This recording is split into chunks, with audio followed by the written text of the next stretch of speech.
হিটকেল, আমাকে ক্ষমা করে দাও প্লিজ। তুমি ঠিক কথাই বলেছিলে।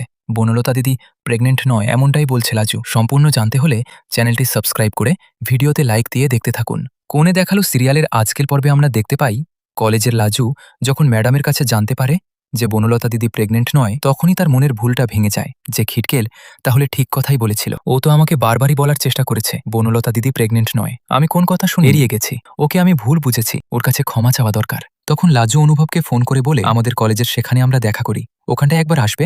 অনুভব খুশি হয়ে চলে আসে সেখানে। তখন লাজু অনুভবের কাছে হাত জোর করে ক্ষমা চায়, বলতে থাকে তুমি ঠিক কথাই বলেছিলে, বনলতা দিদি প্রেগনেন্ট নয়। আমি ম্যাডামের কাছে সব সত্যি জেনেছি। তবে এরকম কাজ কেন করলো বনলতা দিদি? অনুভব বলে আজই সবটা প্রমাণ হবে বাড়ির সবার সামনে। তুমি এক্ষুনি আমার সঙ্গে চলো। এই বলে অনুভব লাজুর হাত ধরে টেনে গাড়িতে তো কেমন লাগলো?